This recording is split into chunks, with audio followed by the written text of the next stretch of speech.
Day one, he has been like another son to us. By that I mean he knows which couch in our house is the most comfortable to lay down on. It's true.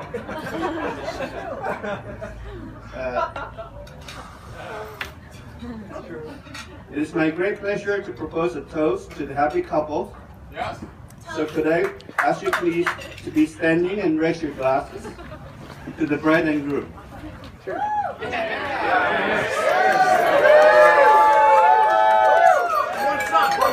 Jessica and Andrew, may your marriage be truly a happy one. May you have a long and wonderful life together.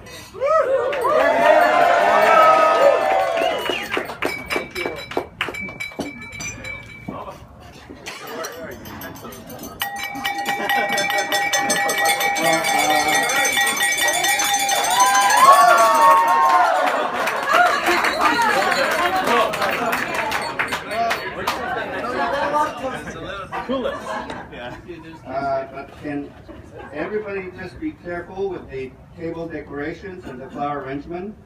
Because Jessica and Andrew is taking them back to the store on Monday for a refund.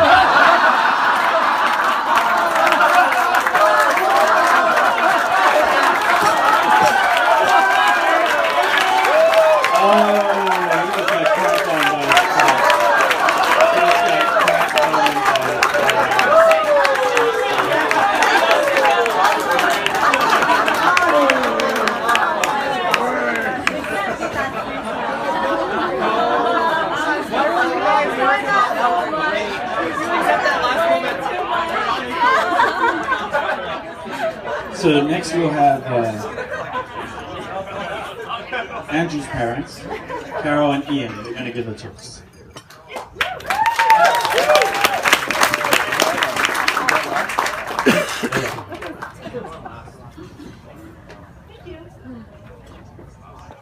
Good evening, everyone. Jessica, Andrew, family and friends. My name is Carol Akine. I'm the mother of the groom.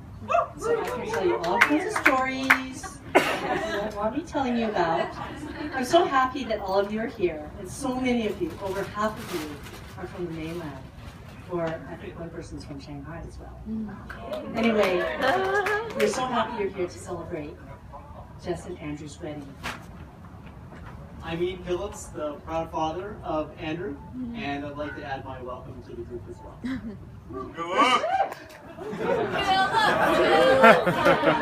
First of all, congratulations to the both of you on one of the most important days of your lives. We couldn't be happier for both of you, and also happy for us, because we have a new daughter-in-law, and you'll be part of our family. Andrew, you are the easiest baby anyone's ever met.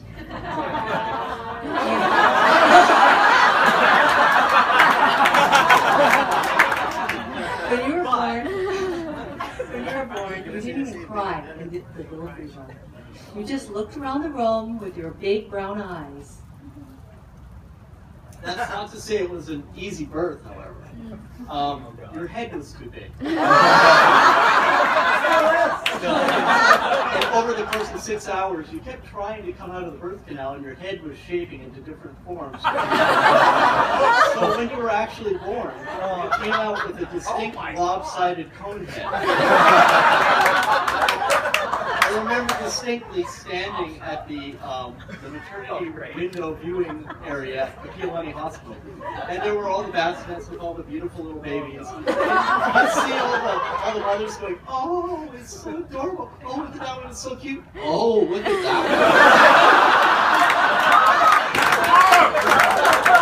one!" And that was Andrew. And they would look at me and say, "Well, which is yours?" And I go, oh, he's in with his mother right now. But Jessica, I'm proud to say the last 2 days things are back to normal. So if you look closely, there is no more sign of the condition. But as a baby, we could take you anywhere. You went everywhere with us in a baby backpack. You went to the finest restaurants. You were so well behaved. You could sit quietly at a restaurant for 2 hours.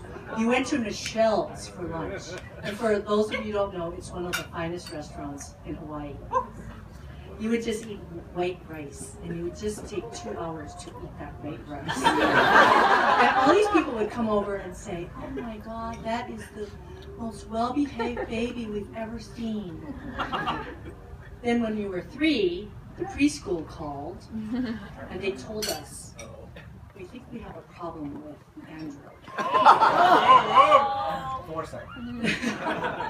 Andrew is content to sit on the timeout chair and watch the ants go by.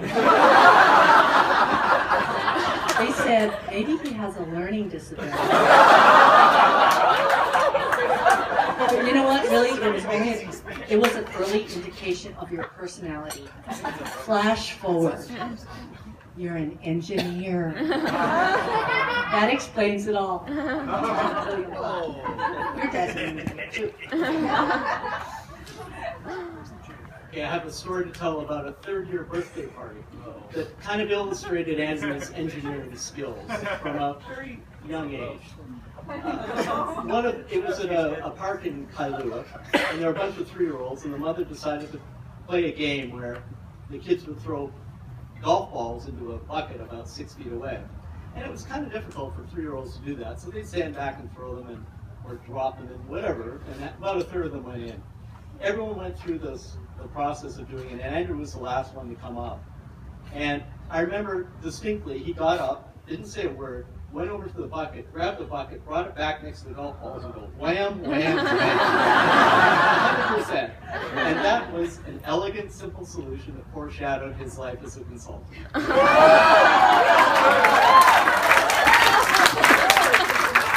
Andrew, we never had to worry about you. You were obedient, you followed the rules, you didn't get into trouble, you were always on time, you got good grades, you participated in sports, band, and other activities. Although it was a totally different story when you were with your brother, Evan. So back to the engineering thing. Not that I'm trying to stereotype or anything, because I'm actually married to one as well. But it also explains why you were a total scatterbrain when you were young. You would do your homework, but you would forget to turn it in. You had to see your class counselor every single day to empty out your backpack to get organized. And I guess there were a few of you in the class who needed that help. Your orthodontist, Dr. Yim, said you had the record for losing more retainers than any other patient. But somewhere along the line, you must have gotten it together.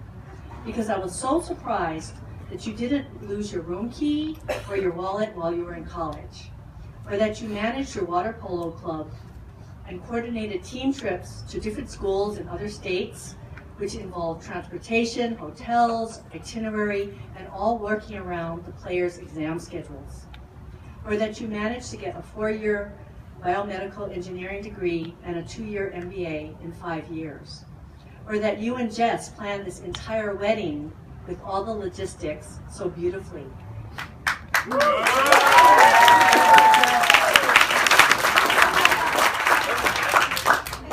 We're thrilled you met Jessica. She has taught you patience, because it's sometimes something you're kind of short. Like shopping, for example. Now, hopefully, you're able to endure girls' shopping trips. She calms you down. I see that she brings out the best in you, and that you smile a lot more. She has taught you healthier eating, which is several steps above Cliff Bars and water, which is what you learned from Coach Cheney in water polo. And I believe you brought out the adventuresome side of Jessica while exploring the world with traveling and active sports activities like snowboarding, scuba diving, hiking, and biking. Andrew, I'm really proud of the way you've turned out and the young man that you have become.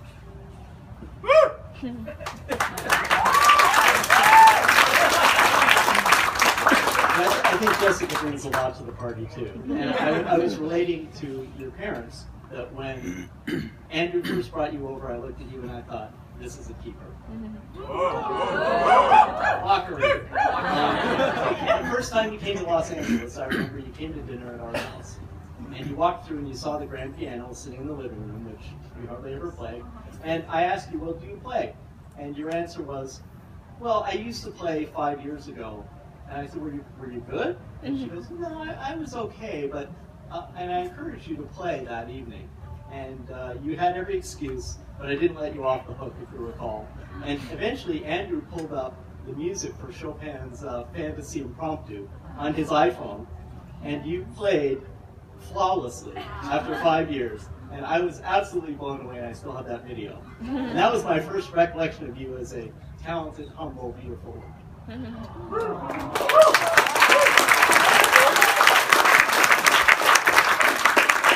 Jessica, I remember the first time I met you. It was in 2010, and outside the San Francisco hotel, when we were about to go skiing at North Star in Lake Tahoe. I knew you were my kind of gal because then we immediately went to Macy's. And you bought a beautiful red winter coat, which is a great good luck type of color. Then we went skiing and snowboarding with you, Andrew, Rob, and Emmanuel. I could sort of keep up with you, but probably not now, since you've both gone to snowboard camp. I learned on this trip what a great person you are. On the two Napa family trips we've taken, what struck me about you is your big, kind-hearted nature and consideration of others. At the same time, you are super, super, super smart and easy to talk to as well. If you were my daughter, I would be so happy and proud about the young woman that you have become.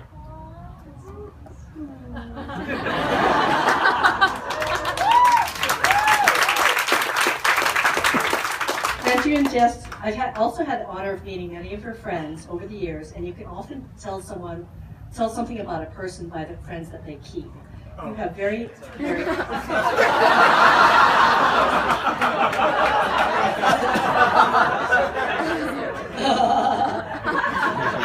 You both have very high quality friends who are nice, hardworking, high achieving, good, and loyal. So Andrew, here's some advice for you and others in the room. So men, take notes if you know what's good for you. This is something that I have learned from my husband, Mike, the engineer, who has been doing this for years before I knew about it. Okay, find a florist, give them your credit card number, give them 4 or more dates, and tell them to never forget those dates. This might be your anniversary, a birthday, the day you met, Valentine's Day. Take that guy on there. Valentine's Day, you'll be a hero forever. But in the end, a flower a day is still better than flowers 4 times a year. Meaning that treating each other well every single day is more enduring. So my wish for you is that you give each other flowers every day throughout your lives. Best wishes for a life of love, happiness, health, and adventure. I love you both.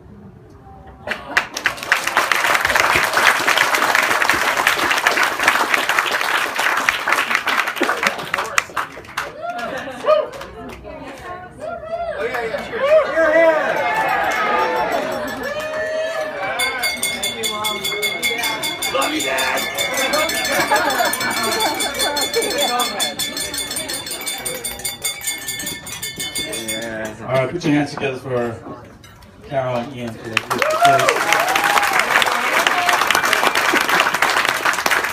Also, she's right about guys taking notes, because as you can see, I got plenty notes on my thing right here. Next, we're going to have a toast given out by Evan. Vivian. Vivian first. Oh, she's first? Okay. Vivian first. Ladies first.